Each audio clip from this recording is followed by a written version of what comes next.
মায়ের রাসোইঘরে আপনাদের সবাইকে সাদর আমন্ত্রণ। আজ আপনাদের সাথে আমি শেয়ার করছি একটা সাধারণ মাছের রেসিপি, কালো জিরে কাঁচা লঙ্কা। জানি না এই মাছটা আপনাদের বাজারে সবসময় অ্যাভেলেবেল কিনা, বাট আমাদের এখানে কিন্তু এই মাছটা আমি সবসময় পাই না। মাছটা হচ্ছে কাজলি মাছ, তাই যখনই পেয়ে যাই দেখতে নিয়ে নিই।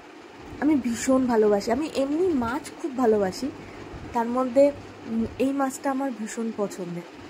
ছোটোবেলা থেকে আমি শুনে আসছি যে আমি নাকি বিড়াল, তাই কোনো সময় যদি মনে হয়েছে যে মাছ খাবো না, আমাকে বাড়ির লোক এটাই বলেছে, কী রে বিড়ালে মাছে অরুচি। আপনাদের মধ্যেও নিশ্চয়ই এরকম কেউ কেউ আছেন। তাই আপনাদের সাথে আজকে শেয়ার করলাম আমার একটা পছন্দের মাছের রেসিপি। খুব সাধারণ, এরমভাবে হয়তো সবাই বাড়িতে রান্না করেন, তাও আজকে দুপুরে যে রান্নাটা হয়েছিল সেই রান্নার রেসিপিটা আপনাদের সাথে শেয়ার করলাম। আর একটাই রিকোয়েস্ট, যদি আমার রান্না পছন্দ হয় আমার চ্যানেলটাকে সাবস্ক্রাইব করবেন, লাইক করবেন আর শেয়ার করবেন। আপনাদের সাহায্য কিন্তু আমার একান্ত কাম্য। অসংখ্য ধন্যবাদ।